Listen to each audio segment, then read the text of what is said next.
행복하십니까? 마음에 평안이 자리 잡고 있습니까? 당연히 그래야겠죠. 우리 성도들은 이 땅에서 충분히 행복하고 기뻐하고 또 평안을 누리며 살 수 있는 충분한 조건과 자격을 이미 가지고 있는 자들입니다. 아멘입니까? 그런데 우리 조금 조심해야 될 게 뭐냐면은 이 물질적인 부분만 우상이 되는 것이 아니고요. 정신적인 것, 말한 이 행복, 기쁨, 평안 이런 것도요 우상이 될 수 있습니다. 행복 우상, 기쁨 우상, 평안 우상 될 수 있는 거예요. 드릴 말씀이 뭐냐면은 당연히 기뻐해야 되고 평안을 누려야 되지만 또 행복해야 되지만 그 원인이 중요한 거예요. 원인이 내가 왜 기쁜가? 우리가 왜 행복한가? 라고 말하면 성경적 말이 나와야 됩니다. 우리의 기쁨과 행복은 하나님과 주 예수 그리스도로부터 오는 거예요.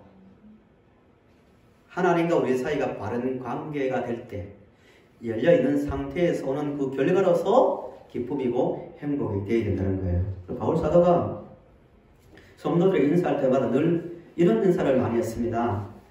하나님과 주 예수 그리스도로부터 은혜와 평강이 있을지어다 라고 말합니다. 성도님들 이 시간 우리 자신을 한번 돌아보십시오. 우리의 삶을 돌아보십시오. 나는 과연 하나님과 바른 관계가 되어 있는가?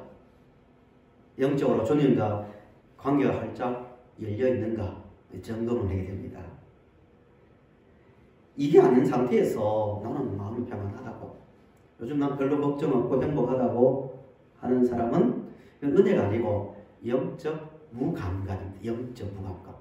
하나님과 관계가 맺어 있는 게 얼마나 무서운 건데요. 근데 그건 별로 거기는 잘못되어 있는데도 나는 좀 평안하다고, 아무 문제 없다고 말하면 이건 은혜가 아니고 영적 무감각이 될 수 있는 겁니다. 오늘 본문 말씀을 보시면 이 말씀이 초대교회에 7집사 중 한 사람인 스데반이 돌에 맞아 순교하는 장면입니다. 6장 내용인데요.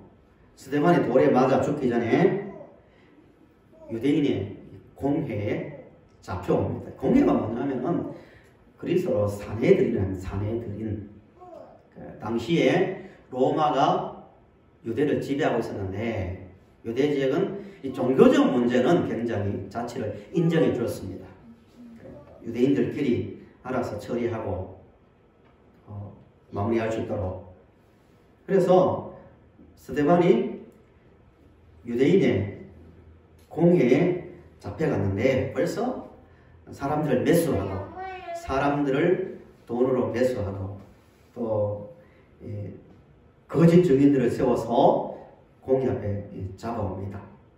제목이 뭐냐면은 예수님께서 잡혀서 죽으신 제목과 같습니다. 성전과 율법을 모두 간 자. 성전을 무시하고 하나님께서 주신 율법을 무시한 죄목으로 잡혀가 있습니다. 그런데 많은 공회원들이 스데반을 주목하여 보니까 6장 15절을 한번 보세요. 스데반이 불려갔는데 어떤 모습을 하고 있는지 6장 15절 이렇게 말하고 있습니다. 공회 중에 앉은 사람들이 다 스데반을 주목하여 보니 그 얼굴이 어떻다고요? 예, 천사의 얼굴처럼 보였다는 거예요. 누가 보기에 공회에 앉았다는 것은 권위자를 말할 것 아니겠습니까? 스데반을 신문하고 재판하려던 사람들이 보니까 그것도 다 찾아보니까 천사의 얼굴처럼 보였다는 거예요. 스데반은 마음이 여유가 있는 거예요. 예수님께서 얼마 전에 잡혀 죽은 예수님을 잡아 죽이기로 결의한 그 자리에 와서도 마음의 평안과 여유를 가지고 있습니다. 그 여유가 어디서 왔는지를 한번 보려고 합니다. 스데반이 곧 조금 뒤에 돌에 맞아 죽거든요. 돌에 맞아 죽으면서도 오히려 자기에게 돌을 던지는 사람들을 위해서 그들의 영혼을 위해서 기도하면서 순교하는데요. 그 여유가 우리에게도 있는가? 또 스데반이 어떻게 그런 여유를 가지고 살 수 있었는가를 우리 보려고 합니다. 1절을 보세요. 다시 1절 본문 1절을 보시면 7장 1절을 보시면 대제사장이 이르되 이것이 사실이냐 할 때 스데반이 쭉 긴 설교를 합니다. 1절부터 53절까지 굉장히 긴 설교를 하는데 설교 내용을 요약하면 겁니다. 아브라함 부터 시작해서 출애굽, 모세, 광야 생활, 다윗의 성전 건축 계획과 솔로몬의 건축 이야기를 하면서 결론이 뭐냐면 이거예요. 스데반이 설교한 결론이 율법과 선지자들이 구약에 하는 모든 말들은 누구를 믿으라는 거예요? 예수 믿으라 이 이야기입니다. 왜 그런가는 좀 배워야겠죠. 구약에 대해서. 어쨌든 구약의 많은 선지자들과 또 하나님께서 주신 그 율법의 내용을 자세히 뜯어보면은 참 성전도 예수님이시고 참 그 율법이 바라보라고 한 것도 예수님이라는 거예요. 이게 이해가 되어야 구약을 우리가 제대로 보고 있는 거예요. 성경을 소위 구속사랍니다. 구속사. 성경을 보는 관점이 다양한 관점이 있는데 구속사. 하나님께서 인간을 구원하신 역사라고 하는데요. 그 역사를 압축해서 스데반이 다 말하고 있는 거예요. 얼마나 성경을 많이 알았는지를 엿볼 수 있는 거예요. 성경책을 손에 들고 한 게 아니라 공회원들 앞에서 예수님에 대한 이야기를 할 때 너 성전을 모욕했고 예수님이 예수가 성전을 무너뜨리고 세웠다고 했지 이런 이야기 신문을 딱 받을 때 딱 그 자리에서 아브라함부터 구약 창세기 11장부터 나오잖아요. 쫙 창세기부터 해서 출애굽기 내지 민수기 신명기부터 쭉 뒤에까지 열왕기서부터 솔로몬 성전까지 쭉 완벽하게 설명하는 거예요. 우리도 그 정도까지는 아니더라도 일반 성도님들도 성경을 그렇게 보고 해석할 수 있는 눈을 길러야 됩니다. 특히 이 말세에 여러 가지 사상이 들어오고 또 이단들이 활동하는 때에 성경을 제대로 보는 눈을 가질 수 있기를 간절히 바랍니다. 설교를 끝냈어요. 멋진 설교입니다. 스데반을 말할 때 권능과 성령이 충만하고 그 태도를 보시면요 굉장히 겸손합니다. 열정을 가지고 설교를 했는데 설교를 다 듣고 난 다음에 공회원들의 반응이 뭐냐면은 끔찍합니다. 읽으신 말씀인데요. 54절을 보십시오. 그들이 스데반의 설교를 들었던 사람들의 반응입니다. 이 말을 듣고 첫 번째 반응이 뭐예요? 마음에 찔렸대요. 부정적인 표현입니다. 원어를 보면은 2장에 베드로와 사도들의 설교를 듣고도 똑같이 찔렸대요. 그들은 찔려서 회개를 했지만 이들은 마음에 찔려서 분노한 거예요. 쉽게 말하면. 듣고 뭐라고 하면 분노하고 일을 가는 거예요. 일을 가는 거예요. 우리 성도들 중에서 일을 갈아본 적이 있습니까? 잠잘 때 말고요. 얼마나 화가 났으면 이를 부득부득 갈았을까요? 그만큼 스데반의 설교를 듣고 공회원들이 막 분노하고 못 견뎌가지고 이를 갈고 그 다음에 뭘 했냐면은 일제히 달려들어 성 밖으로 내치고 돌을 던져 스데반을 쳐서 죽입니다. 여기서 우리가 중요한 하나의 교훈이 있어요. 뭐냐면은 똑같은 말씀을 듣더라도 성령 충만한 권능이 있는 인격적인 스데반의 설교를 듣더라도요. 은혜 받고 못 받는 것은요. 마음의 문제입니다. 정말 마음이 중요합니다. 지금 세상에 대해서 코로나도 있고 점점 세상의 어떤 인본주의적 가르침이 넘쳐나는 이 세상 속에 우리가 살고 있지만 마음 관리는 우리의 책임입니다. 성도님들 어떤 경우에도 하나님과 우리 사이의 관계를 막는 모든 것을 잘 정리하고 또 마음을 지켜나가는 성도님들이 될 수 있기를 다시 한번 간절히 바랍니다. 마음이 막히면요, 예수님께서 직접 여기 서서 말씀을 하셔도 깨닫지 못합니다. 당시 공회원들이 그랬거든요. 완벽하게 내용적으로 논리적으로 봐도 스데반은 완벽한 설교를 했지만 그들은 알아듣지 못하고 오히려 분노하며 스데반을 돌로 쳐 죽입니다. 스데반이 돌에 맞아 죽어가면서도 말씀드린 대로 무릎을 꿇고요, 돌을 던지는 사람들 향하여 기도했습니다.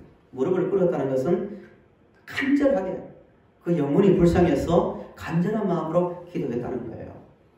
왜 그렇게 할 수 있었을까? 어떻게 그래 죽어가는 순간에도 마음의 여유를 갖고 죽음을 받아들일 수 있었을까요?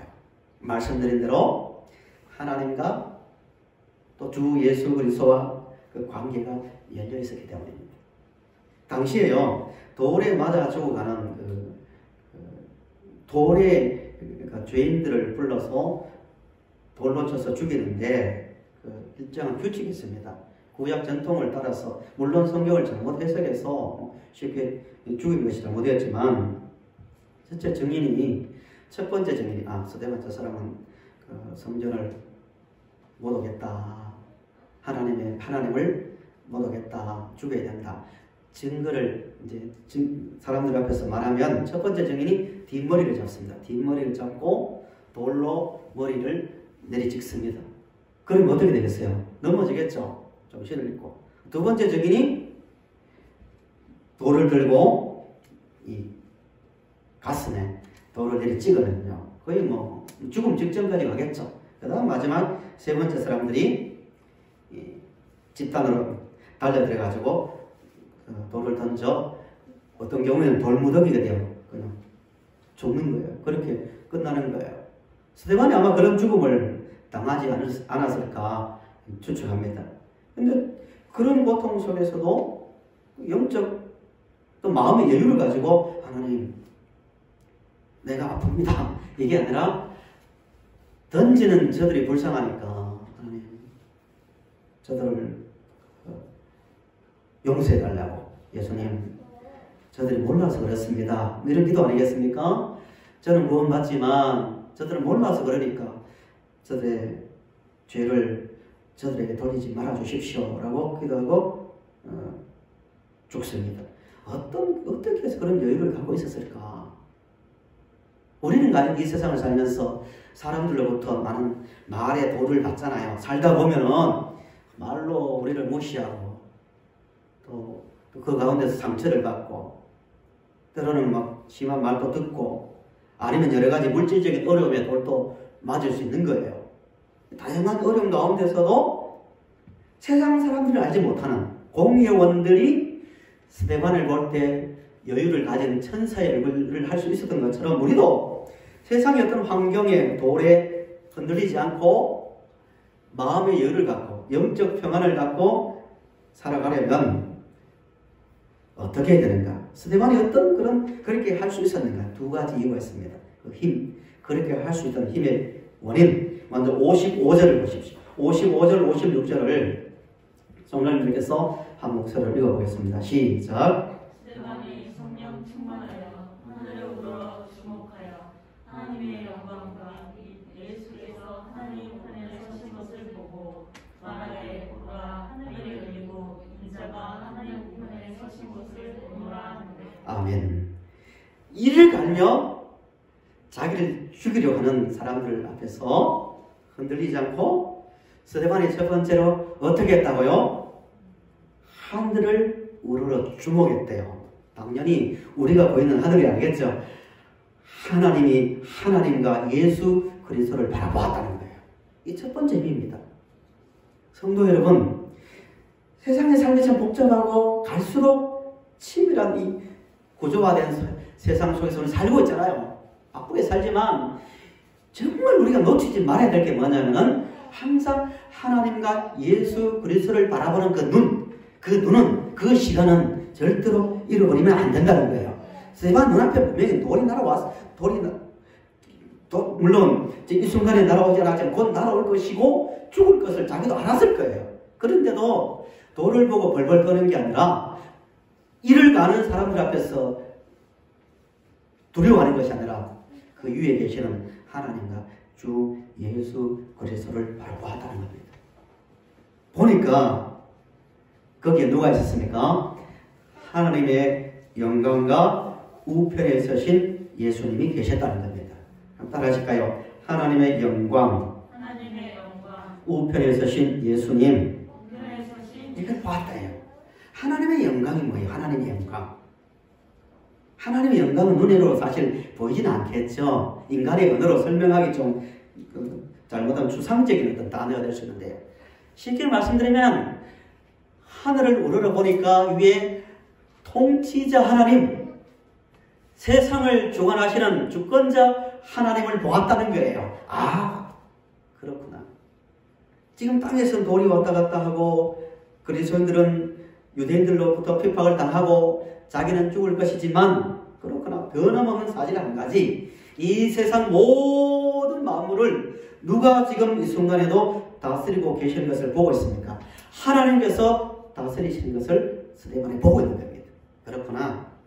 누가 뭐래도 이 세상은 하나님의 말씀대로 다스려지고 있구나. 이 하나님의 영광을 본 거예요. 1장부터요. 다 찾지는 않겠지만요. 1장부터 사도행전에 쭉 보시면 계속 반복되어 나오는 내용이 뭐냐면은, 어떤 무슨 일이 딱 터질 때마다, 어떤 일을 결정할 때마다 사도들과 성도들이 판단한 그 기준이 있어요. 그게 뭐냐면은 하나님의 말씀이에요. 예를 들어볼게요. 1장에 12제자 중 한 사람인 누가 자살해서 죽었습니까? 네, 가룟 유다가 죽었습니다. 가룟 유다가 좀 안타까운 일이죠.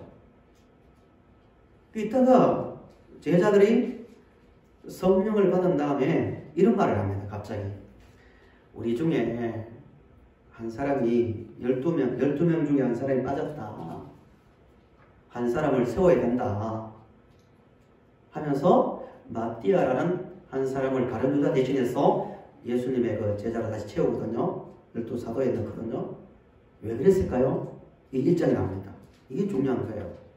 그냥 11명이면 어떻고 12명이면 어떻습니까? 그렇잖아요. 성령이 임했으니까 누구나 그 당시에 성령을 다 받았는데 왜 굳이 11명이 아니고 12명으로 숫자를 채우려 했냐면은, 사도들이 뭘 알았냐면은 시편에 그 내용이 나와요. 1장 20절에 나왔는데 찾지는 않겠습니다. 아, 봐라. 하나님께서, 세상을 다스리시는 하나님께서 한 사람이 죽고 가룟 유다가 죽고 새로운 한 사람이 채워진다라고 말씀하셨다. 그러니까 우리는 뭐 한다? 그 말씀대로 한 사람을 보충하자. 그렇게 해서 채운 거예요. 2장에도 마찬가지입니다. 성령이 임하셨어요. 성령이 불같이 불의 모양으로 바람 같은 소리로 사람들이 보이고 들리도록 120명들 머릿속으로 들어왔잖아요. 해석을 합니다. 이게 어떻게 된 일인가? 사람들이 질문할 때 사도들은 명쾌하게 대답합니다. 어떻게 대답하죠? 왜 이런 일이 일어났는가 하면은 구약에 요엘이라는 선지자를 통하여 성령이 임할 것을 미리 말씀하셨다 해서 그 일어나는 일들을 해석합니다. 무슨 말씀을 제가 드리려고 하냐면은, 사도들이 당시에 스데반도 마찬가지겠죠. 하나하나 되어지는 일들이 누구의 말씀대로 되어진다는 확신이 있었습니까? 예, 하나님께서 미리 말씀하신 대로 하나하나 되어진다는 확신이 있었습니다. 그러니까 여유가 있는 거예요. 아무리 너희들이 세상의 고람들이, 세상의 권세자들이 설치고 많은 일을, 하나님의 일을 막는 것처럼 보여도 결국 진짜 통치자는, 진짜 영광을 가진 분은 누구라는 거예요? 하늘에 계신 하나님이라는 거예요. 그걸 보고 있는 거예요. 우리 성도는 늘 인생에 제자 한 사람, 사도 한 사람 세우는 거 어떻게 보면 성경에 작게 보일지 모르지만 그것까지도 하나님의 말씀대로 된다는 것을 믿고 순종했던 것처럼 우리 각자의 삶에 일어나는 크게 보이든 작게 보이든 그 모든 일들도 누구의 영광 가운데서, 주권 가운데서 이루어진다고요? 하나님의 그 능력 가운데서 이루어지는 거예요. 믿으십니까? 이 확신이 있어야 극한, 돌이 날아오는 극한 상황 속에서도 결국 어차피 우리 아버지의 말씀대로 된다. 두려워할 것 없다. 마음에 여유가 생기는 겁니다. 예, 물질의 문제가 되었던 사람과의 관계 속에서 일어나는 문제가 되었던 크게는 국가의 문제가 되었던 아니 세계적인 어떤 질병의 전염병의 문제가 되었던 전쟁의 문제가 되었던 영적인 문제가 되었던 결국 주권자는 누구예요? 영광의 하나님이십니다. 그 믿음이 있어야 순종이 나는 거예요. 그래? 하나님의 어차피 아버지의 뜻대로 이루어진다. 스데반은 그걸 본 거예요. 영광의 하나님을 본 거예요. 또 뭘 보았다고요?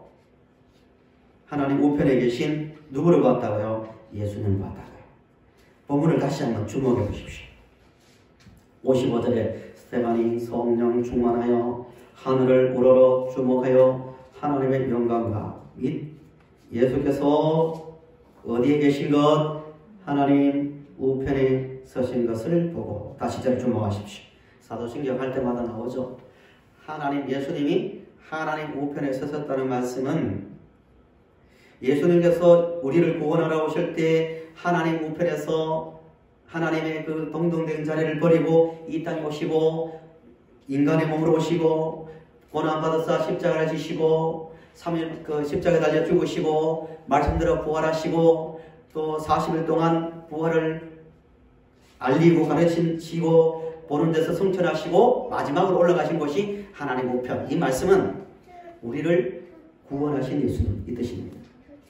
인자는 하나님 사람의 아들 뜻이거든요. 인간의 몸을 입고 이 땅에 오사 우리의 인생의 모든 문제와 죄의 문제를 해결하신 승리자 예수. 그가 지금 어디에 계십니까? 하나님 우편에 앉아 계십니까? 서 계십니까? 서 계신다는 거예요. 우리를 보고 있다는 거예요. 십자가로 우리의 일을 끝내신 것이 아니라 지금도 하늘에서 우리를 위하여 일하고 계시는 예수님을 보았다는 거예요. 그러니까 스데반이 마음의 여유를 가지고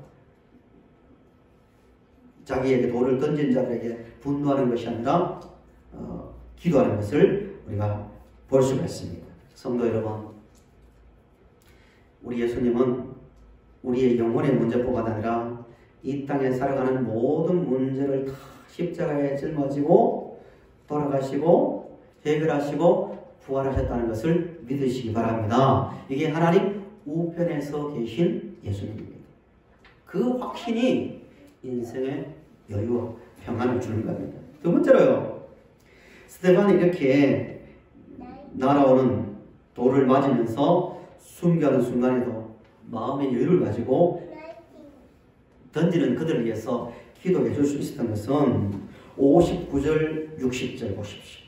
우리 마지막으로 59절, 60절을 또 같이 읽겠습니다. 시작. 그들이 둘로 스데반을 치니 스데반이 부르짖어 이르되 주 예수여 내 영혼을 받으시옵소서 하고 무릎을 꿇고 크게 불러 이르되 주여 이 죄를 그들에게 물리지 마옵소서 이 말을 하고 자니라. 네, 스데반이 영혼을 부탁합니다 하고 돌을 던지는 사람들을 위해서 기도하고 그 다음에 마지막으로 스데반이 죽는 장면을 뭐라고 말합니까?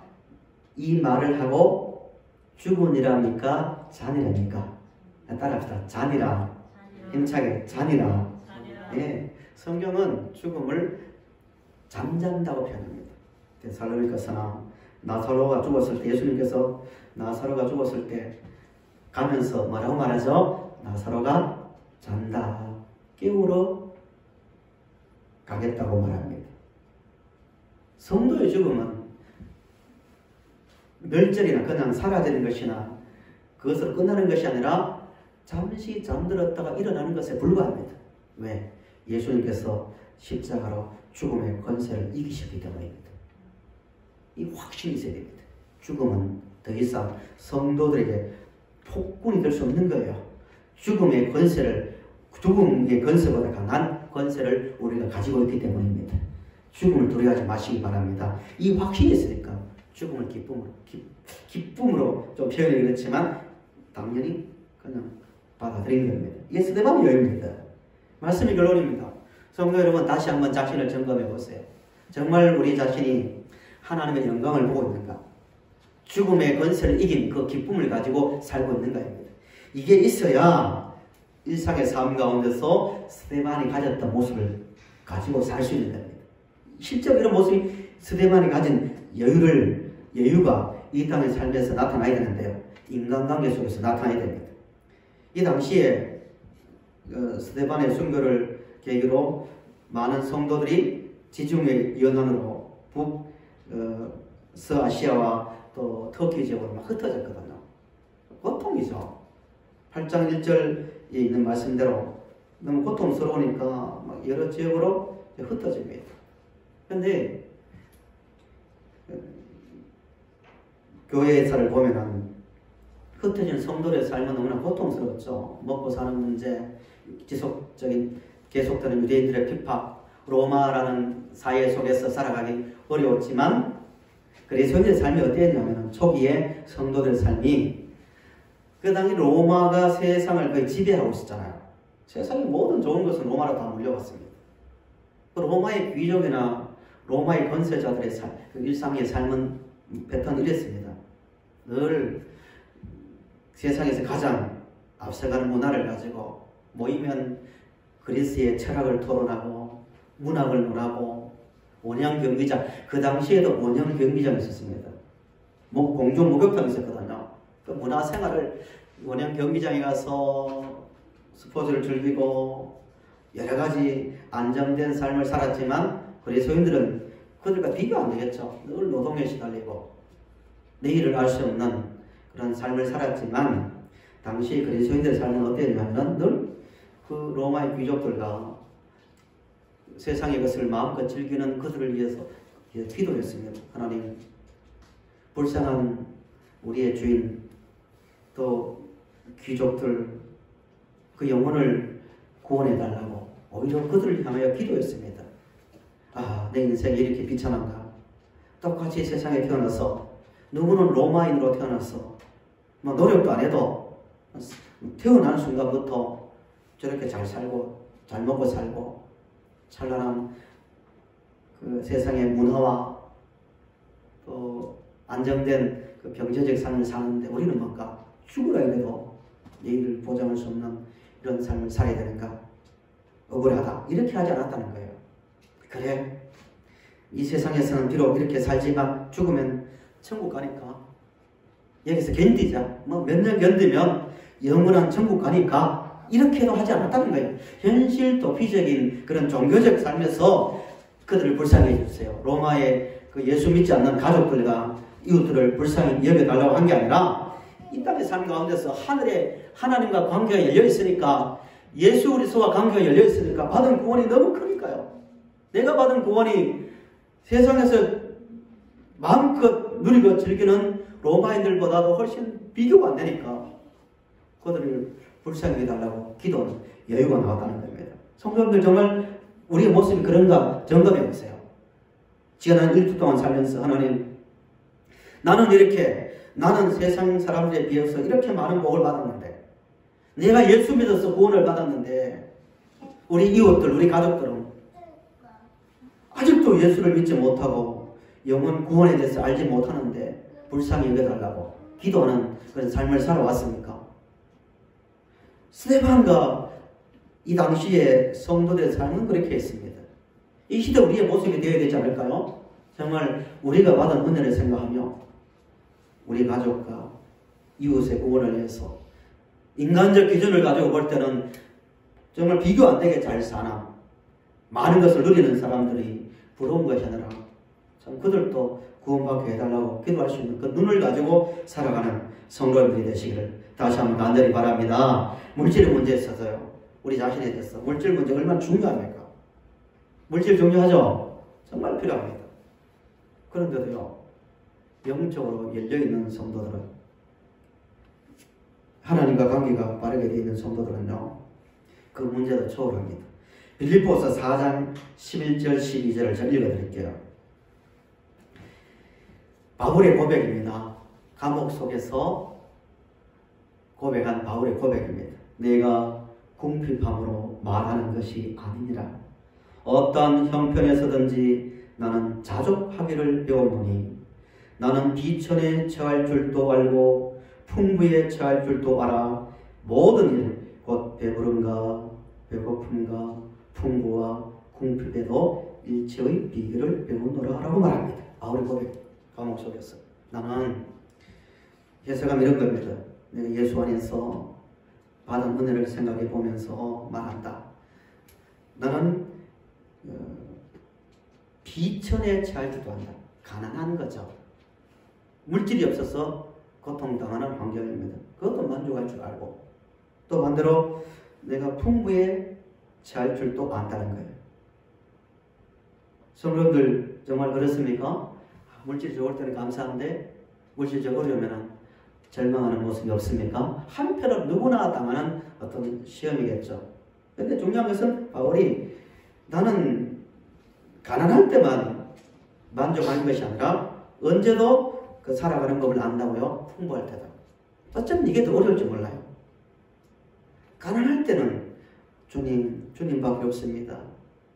고난 받을 때는 주님이 나의 소망이다 하지만 조금 잘 살기 시작하면, 우리나라 그렇지 않습니까? 가난할 때는 성도들이요, 참 이런 이야기 제가 드리면 하기는 좀 나이적으로 그렇지만 들어본 이야기로 그렇습니다. 일제와 유교를 거치면서 하루에 3끼 못 먹을 때 너무 가난하니까 배고파서 교회 와서 의자도 없습니다. 이 당시에 비가 새는 교회에서 가마니가 뭔지 아시죠? 예, 가마니로 짠 바닥에 어떤 분들은 맨바닥에 엎드려가지고 눈물을 흘리며 기도했습니다. 근데 그때 찬송은 더 힘이 있었습니다. 나의 기쁨, 나의 소망 되신 주님을 힘있게 찬송했습니다. 가난할 때도. 근데 문제가 점점 우리나라가 잘 살게 되고 소득이 높아지면서 그런 모습이 사라지고 있습니다. 교회가. 물론 아닌 분들도 많이 있겠지만. 왜 그럴까요? 그 풍부에 처할 때 자신의 모습이 나타나는 거예요. 물질 문제에 있어서 잘못된 거죠. 풍부에 처하니까 뭐 눈물 흘리며 기도할 필요도 없고, 눈물 감사해서 감개의 찬송이 나오지 않는 거예요. 세상의 것이 좋으니까. 거기에 마음이 뺏겼다는 거예요. 바울은 그렇지 않았다는 거예요. 물질 문제 앞에서도 가난하든 풍부하든 일체의 비결을 배웠다. 예수 안에서. 그 이야기입니다.